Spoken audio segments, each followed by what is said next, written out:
네, 오늘 3부 예배 오신 여러분들, 그리고 영상으로 온라인으로 함께하는 모든 분들에게 하나님의 은혜가 풍성할 줄로 믿습니다.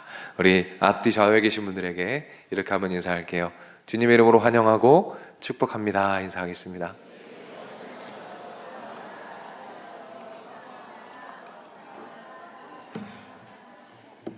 네, 너무너무 감사합니다. 계속해서 우리가 하나님의 이름에 대해서 살펴보고 있죠. 오늘 어느덧 7번째 시간이 되었습니다. 우리가 살펴봤던 이름들, 여호와 이레 하나님, 여호와 라파의 하나님, 여호와 니시 하나님, 질투하시는 하나님, 이 하나님을 계속 묵상하시고 마음에 품으실 때에 여러분의 기도가, 예배가 더 풍성해질 줄로 믿으시기를 바랍니다. 오늘은 7번째 시간으로 살피시는 하나님에 대해서 살펴볼 거예요. 그리고 오늘이 이 시리즈의 마지막 설교가 될 것 같습니다. 사실은 아직도 살펴볼 하나님의 이름이 너무 많아요. 그런데 너무 길어질 것 같아서 오늘 마무리를 하고 제가 기도하면서 시즌2로 나중에 여러분을 찾아뵙도록 하겠습니다. 시즌1은 오늘까지입니다. 시즌1을 오늘 마무리 짓도록 할게요. 여러분 MBTI 들어보셨죠? 이 MBTI가 젊은이들을 중심으로 유행을 했었습니다. 개인의 성격을 이해하고 분류하는 심리학적 도구입니다. 이 칼 융이라는 심리학자가 있어요. 그 심리학자가 만든 이론을 기반으로 이 MBTI를 만들어 사용하고 있습니다. 이 성격을 나누는 범주가 여러 가지가 있는데 그 중에 한 가지가 있습니다. 그게 뭐냐면 N형과 S형입니다. N형은 뭐냐면 직관형이라고 부르는데, 간단하게 말해서 전체 숲을 주로 보는 사람들입니다. 숲을 보는 사람들이에요. 추상적인 사고를 하고 창의적인 일을 잘합니다. 근데 S형은 감각형이라고 부르는데 주로 숲이 아니라 한 그루의 나무에 집중하는 사람입니다. 실제적인 일을 잘하고 아주 세밀한 일을 잘 처리하는 장점이 있습니다. 자, 예를 들어서 한번 설명을 드릴게요. 제가 질문을 하나 할 텐데 그 질문에 어떤 답을 하느냐에 따라서 여러분의 유형을 분별할 수가 있습니다. 젊은이들 중심으로 이 바퀴벌레 질문이 유행했었습니다. 혹시 아는 분도 계실지 모르겠어요. 어떤 질문이냐면 이 사랑하는 사람에게 물어보는 거예요. 만약에 내가 바퀴벌레가 되면 나를 어떻게 할 거야? 이런 이상한 질문입니다. 그게 유행을 했었어요. 이 질문의 대답에 따라서 유형이 나뉘는데 한 가수에게 이 질문을 했어요. 그랬더니 가수가 뭐라고 대답했냐면, 여러분이 만약 바퀴벌레가 된다면 저 또한 바퀴벌레가 되어 여러분을 향해 노래를 불러드리겠습니다. 멋있지 않습니까? 너무 멋있어요. 이 유형은 바로 N형 유형입니다. 창의적 사고를 잘하는 유형이죠. 다른 사람은 이렇게 대답을 해요. 바퀴벌레? 야, 사람이 바퀴벌레가 왜 되냐? 그 질문이 말이 되냐? 그 질문 자체가 잘못된 거야 라는 분들이 계셔요. 실제적인 사고를 하는 거죠. S형에 해당이 됩니다. 어떻습니까? 서로 완전히 다르죠? 같은 정보를 분석하고 해석하는 구조 자체가 완전히 달라요. 한 유형은 숲 전체를 봅니다. 한 유형은 나무 한 그루를 봐요. 전체를 보는 사람들은 나무를 보기 힘들고 나무를 보는 사람들은 전체를 보기가 너무 힘듭니다. 그래서 어떤 일이 일어날까요? 갈등이 생겨요. MBTI로 보는 교회 공동체라는 책이 있어요. 그 저자가 성경 공부를 인도합니다. 근데 부부가 같이 인도를 했거든요. 근데 성경 공부를 할 때마다 싸우는 거예요. 이게 얼마나 난감한 일입니까? 성경 공부할 때마다 싸우는 거야. 왜 싸울까요? 유형이 달라요. 아내는 숲을 보는 사람이고 남편은 나무만 보는 사람입니다. 성경 공부할 때 아내는 전체 주제와 구조와 메인 아이디어만 얘기하는 거예요. 남편 어떻습니까? 한 단어, 한 문장에 완전히 집중해서 그것만 보는 거예요. 서로 싸우는 거예요. 아니 여보, 메인 아이디어도 중요하지만 세부 사항을 넣어야 설득이 되지 않겠어요? 반대해서 얘기합니다. 아니, 답이 나왔는데 뭔 부연 설명이 필요합니까? 길어지고 지루해지기만 합니다. 계속 싸우는 거예요. 뭐예요? 차이가 있다는 거죠. 이 책에서 이렇게 말하더라고요. 우리 둘은 정말 열심히 노력했습니다. 그런데 둘 다 정말 미칠 것 같았습니다. 이렇게 써 있었어요. 미칠 것 같게 힘들었대요. 그 과정이. 이런 현상이 왜 일어날까요? 왜 그럴까요? 그 차이를 극복하기가 힘들기 때문이죠. 숲 전체를 보는 사람은 나무 한 그룹까지 보기가 너무 힘들고 어려워요. 이것이 우리 인간이 가진 한계라는 말입니다. 숲 전체를 보면, 전체 그림을 보면 나무 한 그룹까지 바라보기가 힘들어요. 파릇파릇하게 돋아나는 그 파란 새싹들, 싱그럽게 피어난 그 꽃잎들에 달려있는 그 이슬의 아름다움, 이런 작은 것들을 집중하며 바라보기가 힘들다는 것입니다. 큰 그림을 보다 보면, 대의를 쫓아가다 보면 작은 한 영혼의 상처들, 눈물들, 그 시름들, 아픔들까지 돌아보기가 너무나 힘들다는 거예요. 정리해 볼까요? 우리 인간에게는 한계가 있습니다. 어떤 한계요? 큰 숲을 보면서 작은 나무까지 다 보기는 힘들다라는 것입니다. 그렇다면 하나님은 어떠실까요? 우리 하나님은 숲을 보실까요? 아니면 나무를 보실까요? 오늘 본문을 통해서 확인해 보도록 하죠. 오늘 본문엔 기적이 나옵니다. 기적의 내용은 이래요. 엘리사라는 선지자가 있습니다.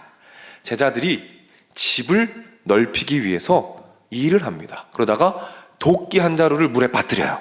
그런데 엘리사가 기적을 일으켜서 그 도끼를 다시 찾아줍니다. 이런 기적의 내용이에요. 근데 흥미로운 것은 이 기적을 중심으로 이 기적 전에도 기적이 있고 이 기적 후에도 기적이 있습니다. 기적으로 둘러싸여 있어요.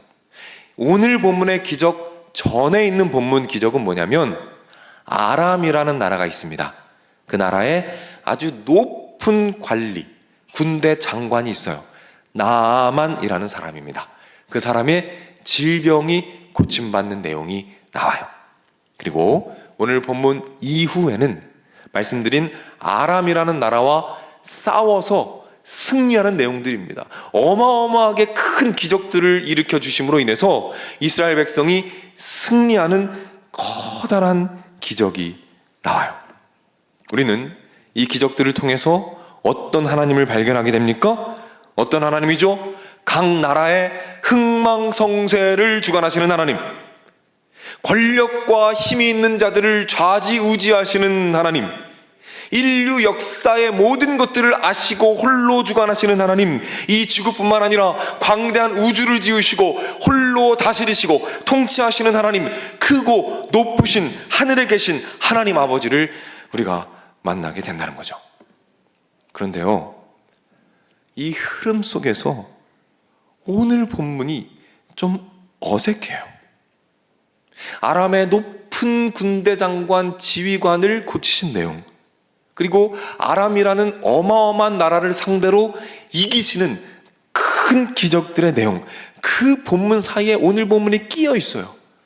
어색합니다. 오늘 본문의 내용은 어때요? 굉장히 사소합니다. 너무 작아요. 도끼 한 자루 잃어버린 거예요. 그것 찾아주신 것입니다. 왜 하나님께서 이 본문을 이 어마어마하게 거대한 본문들 사이에 집어넣어 놓으셨을까요? 그 의미는 무엇일까요? 의도는 무엇일까요? 무엇을 보여주기 원하시는 것이겠습니까? 그것은 우리 하나님은 국가 간의 전쟁을 주관하시고 나라의 흥망성쇠를 주관하시고 높은 지위에 있는 자들까지 좌지우지하시는 크고 높으신 하나님이십니다. 그런데 그 하나님께서 어디에 관심을 갖고 계십니까? 한 사람이 잃어버린 도끼자루 하나에 관심을 가지고 계시는 거예요. 그 도끼로 인해서 마음이 상해서 힘들어하는 한 선지자의 제자의 마음에 관심을 가지고 계신다는 것입니다. 도끼 한 자루 잃어버린 사람의 마음, 한 개인의 작고 사소한 일, 작고 사소한 사람들의 작은 신음에 응답하시고 관심을 가지시는 하나님 아버지를 발견하게 된다는 말이죠. 이것을 보여주기 원하신 거예요. 그런데 성경에 보면 이런 하나님을 또 만난 사람이 있습니다. 하갈이라는 사람인데, 이 하갈은 창세기 16장에 나옵니다. 하갈은 아브라함의 종이에요. 여종인데 아브라함의 아이를 가지게 됩니다. 그리고 그때부터 교만해져요. 그리고 핍박받고 집에서 쫓겨납니다. 광야에 홀로 있어요. 아무도 관심 갖지 않는 쫓겨난 여종. 그 신음소리에 그 누구도 귀를 기울이지 않아요. 그 신음에 아무도 관심 갖지 않습니다. 그런데 하나님 아버지께서 그 신음에 관심을 가지시고 찾아오셨어요. 그리고 위로하시고 회복하십니다. 여기에 너무 감격해서 이 여인이 하나님의 이름을 선포합니다. 그 내용이 오늘 본문은 아니죠. 창세기 16장 13절에 나옵니다. 우리 화면을 보고 한번 말씀을 읽어보도록 하겠습니다. 하갈이 자기에게 이르신 여호와의 이름을, 하갈이 고백하는 거예요. 하나님은 나를 살피시는 하나님이십니다. 이렇게 고백하는 것입니다. 하나님, 이런 분이십니다. 아무도 돌아보지 않는데 나같이 작고 초라한 여인의 그 신음에도 관심을 가지시고 바라보시는 하나님이십니다. 아무도 듣지 못하는 나의 그 신음을 들으시고 응답하시며 바라보시는 하나님이십니다.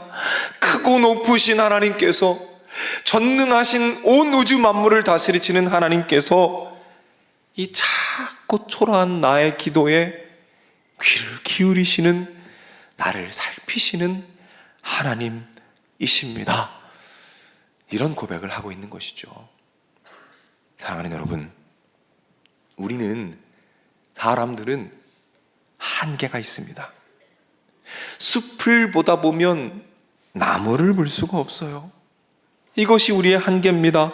큰 그림을 보다 보면, 숲만 보다 보면, 대의를 쫓다 보면 작은 상처들, 작은 눈물들, 작은 아픔들을 우리도 모르게 지나쳐버릴 때가 있다는 거예요. 그런데 하나님 어떤 분이십니까? 어떤 분이세요?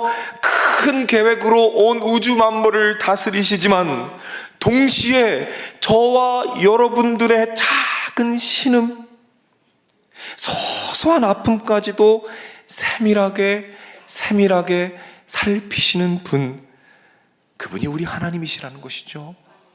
이 하나님이 오늘 이곳에 임재하셔서 여러분을 살피고 계심을 믿으시기를 바랍니다. 케냐에 한 소년이 있습니다. 존 다우라는 소년이에요. 어머니가 세상을 떠났습니다. 아버지가 구타를 너무 심하게 해요. 그래서 집을 나왔어요. 그리고 노숙 생활을 시작합니다. 고아나 마찬가지죠. 너무 배가 고파요. 구걸을 하기 시작합니다. 어떻게 하냐면 길에서 차가 멈춰 서면 그 차에다가 손을 내밀고 구걸을 하는 방식으로 하루하루 그렇게 살아갔어요. 근데 그날도 길을 가는데 차 한 대가 길가에 서 있습니다. 그날도 다가갔죠. 그리고 창문으로 손을 쓱 내밀었어요. 근데 별 반응이 없는 거예요.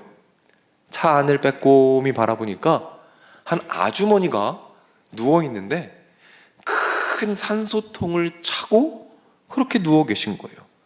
그리고 힘겹게 쎄 쌕쌕거리면서 숨을 쉬고 계신 겁니다. 소년이 깜짝 놀랐어요. 그리고 아줌마한테 물어봅니다. 아주머니, 왜 그런 걸 찾고 계세요? 그게 뭐예요? 그랬더니 아주머니가 힘겹게 대답합니다. 나는 이게 없으면 숨을 쉴 수가 없단다. 이게 있어야 숨을 쉴 수가 있어. 사실 수술을 받으면 되는데 나는 돈이 없어. 그래서 그냥 이렇게 산소호흡기를 차고 있단다. 이 아주머니는 심한 구타를 당하셨대요.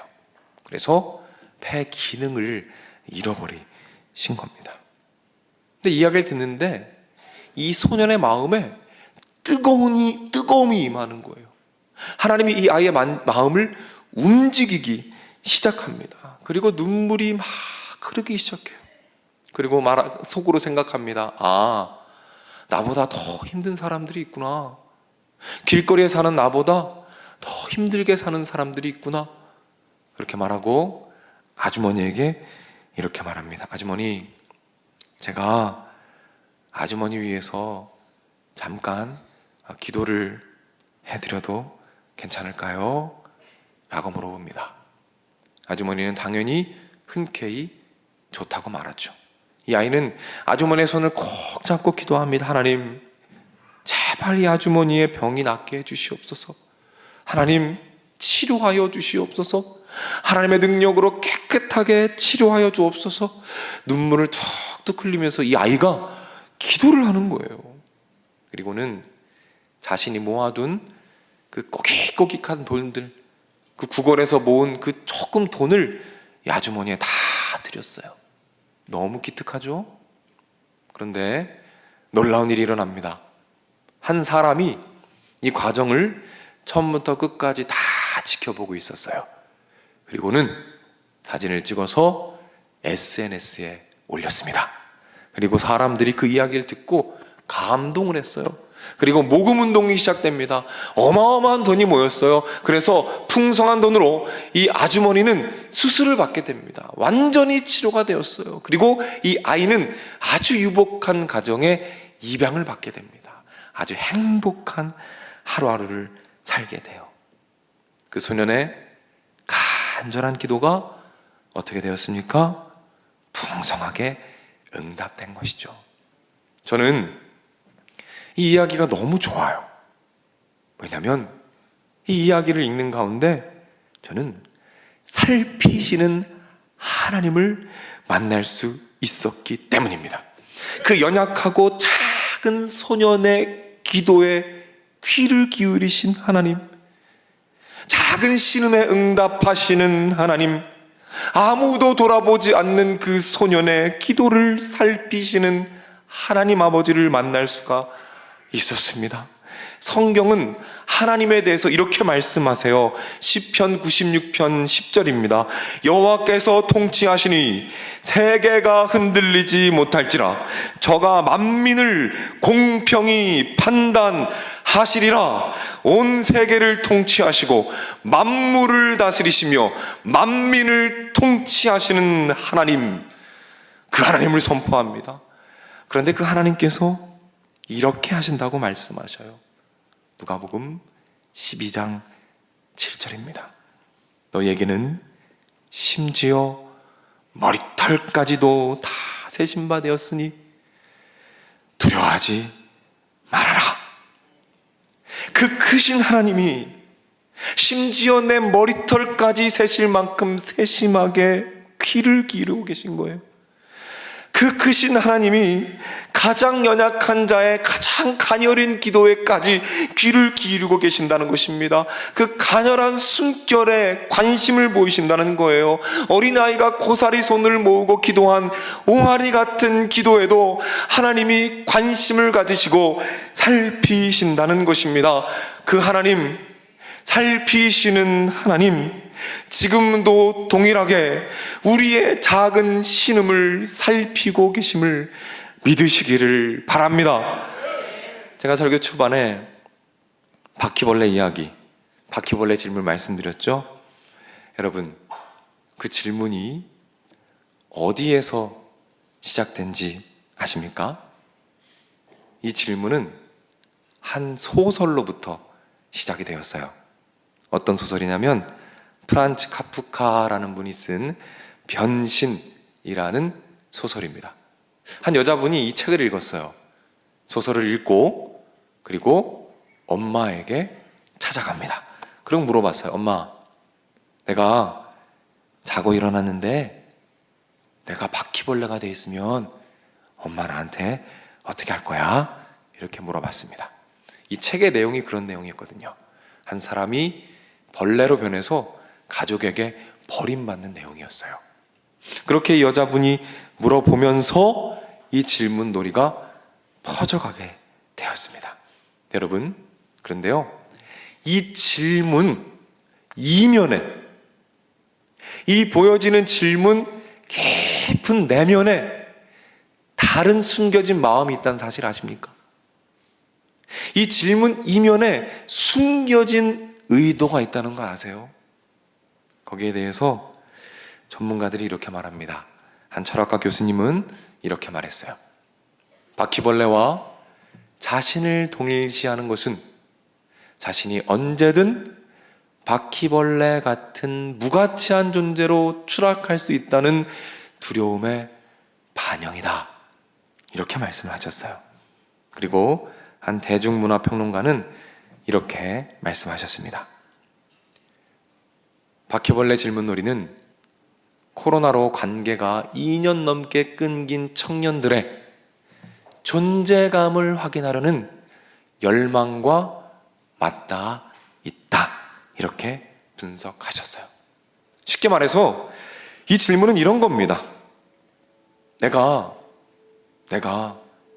지금보다 더 늙어지고 더 쓸모없어져도 저를 사랑해 주실 건가요? 내가 초라한 존재가 돼도 나를 바라봐 주실 건가요? 내가 아무런 쓸모없는 연약한 존재가 돼도 그래도 나한테 관심 가져주실 건가요? 이 불안함이 이 질문 안에 숨겨져 있다는 거예요. 저와 여러분들도 비슷한 불안함을 직면할 때가 있죠. 아무도 나의 간구, 나의 아픔에 귀를 기울여주지 않는 것 같은 느낌. 그때가 바로 살피시는 하나님의 이름을 불러야 할 때입니다. 이 이름을 부르며 우리의 작고 소소한 소원을 주님께 올려드릴 때 주님 귀를 기울이시고 살피시고 들으실 것입니다. 왜냐하면 그 모습이 우리 하나님께는 너무 거룩하고 너무 아름답기 때문입니다. 엄청나게 화려한 일을 하는 것이 아니라 아무도 보지 않는 골방에서 기도할 힘도 없어서 그저 신음하며 예수님의 이름을 부르는 그 모습, 몸이 쇠약해져서 아무것도 할 수 없어서 이제 병실에 누워있을 수밖에 없는 나의 환경 가운데 그 자리에서 신음하듯이 나의 자녀들의 이름을 부르며 우리 교회를 위해 기도하는 그 모습 가운데 우리 하나님이 거룩을 발견하십니다. 사랑하는 여러분, 너무 사소하고 작아서 여러분의 주머니 안에 숨겨둔 그런 기도 제목 혹시 있으십니까? 우리 그것을 다시 꺼내 들고 하나님 앞에 함께 나아가십시다. 여러분 기억하십시오. 여러분의 작은 신음은 하나님의 귀에 큰 소리로 울려 퍼질 것입니다. 여러분의 작은 기도의 눈물은 하나님의 눈에 화려한 보석같이 찬란하게 빛나게 될 것입니다. 우리 믿음을 가지고 다 같이 자리에서 한번 일어나 보겠습니다.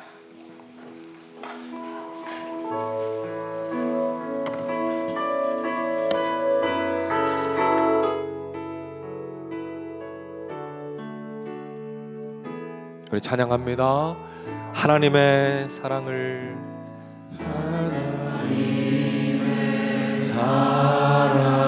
사모하는 자, 하나님의 평안을 바라보는 자, 너의 모든 것 창조하신 우리 주님이 너를 얼마나 사랑하시는지 하나님께 찬양과 하나님께 찬양과 경배하는 자 하나님의 선하심을 닮아가는 자 너의 모든 것 창조하신 우리 주님이 너를 자녀 삼으 하나님 사랑의 눈으로 하나님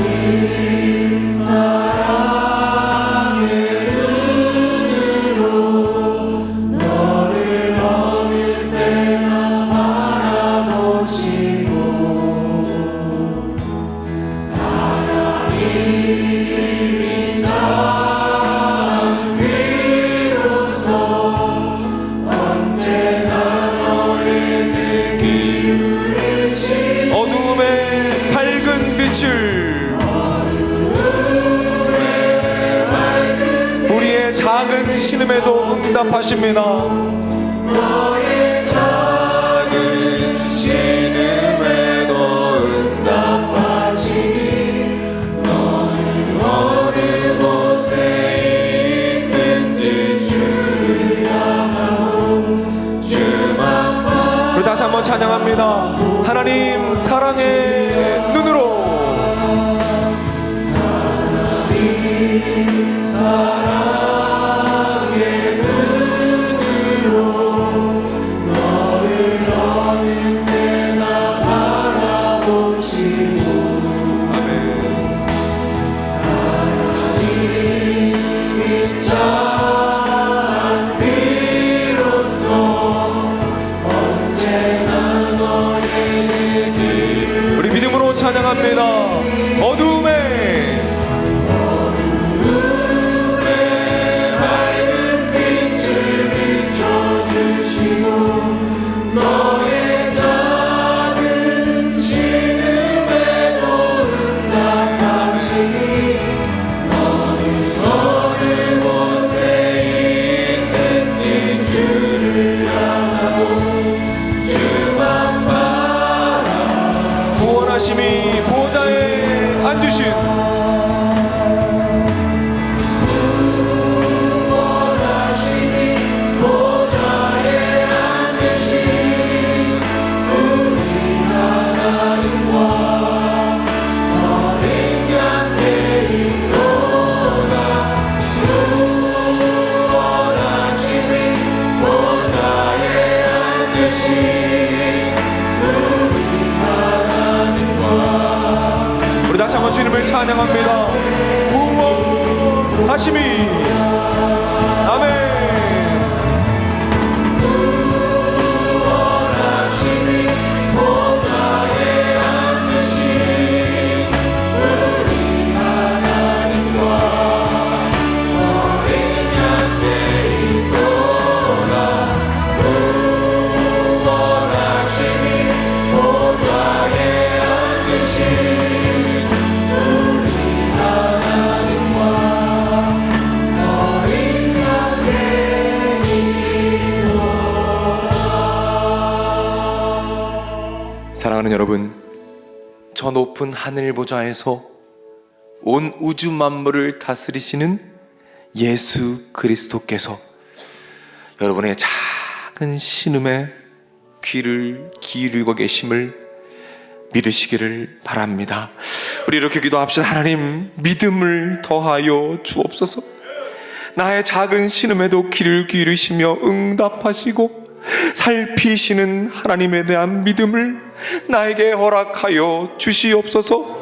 그래서 어느 곳에 있든지 어떤 상황 가운데 있든지 주님을 바라며 주님만 바라보고 주님께 간구하도록 인도하여 주시옵소서. 살피시는 하나님께서 귀를 기울이실 것입니다. 바라보시며 응답하시며 함께 하실 것입니다. 다 같이 주여 한번 외치고 합심으로 기도하며 나가겠습니다. 주여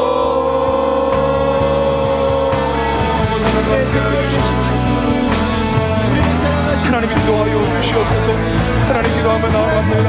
하나님 우리 사랑하는 성도님들 믿음을 더하여 주시옵소서. 믿음을 더하여 주시옵소서. 죽어가는 영혼들 향한 마음을 주시고 하나님 아버지 앞에 무릎 꿇고 앉아서 간구하게 하시고 부르짖게 하시며 하나님을 경험하는 놀라운 시간과 하루가 있도록 인도하여 주시옵소서. 하나님 이 자리 가운데 임재하여 주시옵소서. 임재하여 주시옵소서. 말씀하여 주시옵소서. 한 번만 더 기도하겠습니다. 이 시간 기도할 때에는 이제 오늘 우리가 하나님의 이름 설교 시리즈를 마무리하는데 우리가 만났던 하나님의 이름을 다 불러가며 간구하는 시간을 갖겠습니다. 하나님 여호와 이레 하나님 저의 앞길을 책임져 주시옵소서. 여호와 라파의 하나님 치료하여 주시옵소서. 여호와 니시의 하나님 하나님이 원하시는 모양으로 승리하게 하옵소서. 질투하시는 하나님 그 마음을 더 깊이 알게 하옵소서. 살피시는 하나님 나의 작은 신음에도 응답하여 주시옵소서. 하나님이 만나 주실 것입니다. 기도에 응답하실 것입니다. 주여 한 번에 치고 기도하며 나가겠습니다. 주여 하나님 아버지 간구합니다. 여호와 이레 하나님 만나 주시옵소서. 여호와 라파의 하나님 책임져 주시옵소서. 여호와 이레 하나님 만나 주시고 여호와 라파의 하나님 책임져 주시고 하나님 만져주시고 복시켜주시며 거룩한 세상을 말씀을 아버지 하여 주시옵소서. 하나님 아버지 우리 물할 수 없음을 고백합니다. 여호와 라파의 하나님 치료에 응답하여 주시고 치료해 주시며 함께 해주시고 붙잡아 주시며 인도하여 주시옵소서. 인도하여 주시옵소서.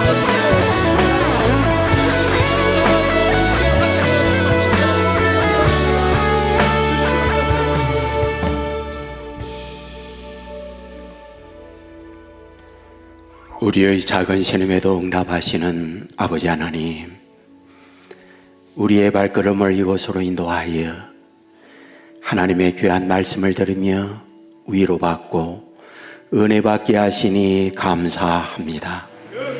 세상은 능력 있고 실력 있고 높은 사람을 우러러 보지만 우리 하나님은 실패하고 골방에 홀로 울고 있는 이들을 살피시고 찾아오셔서 저들을 싸매시며 저들에게 위로하시며 소망을 주시는 하나님을 믿습니다.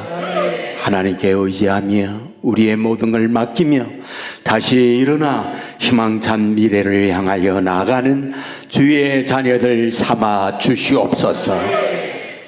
구원자 되시는 주 예수 그리스도의 은혜와 아버지 하나님의 그 넓으신 사랑과 성령님의 감화 감동 축복 역사 인도하심이 이 자리에 참여한 주님의 자녀들, 병상에 있는 자녀들, 고뇌가 있는 젊은이들, 해외나 지방에 나가 있는 주의 백성들, 선교지에서 복음을 위해 헌신하는 선교사님들, 영상을 통하여 가정에서 예배 드리고 있는 믿음의 가족들, 저들의 가정, 저들의 하는 일, 저들의 앞날 위에 이제로부터 영원토록 함께 있을지어다.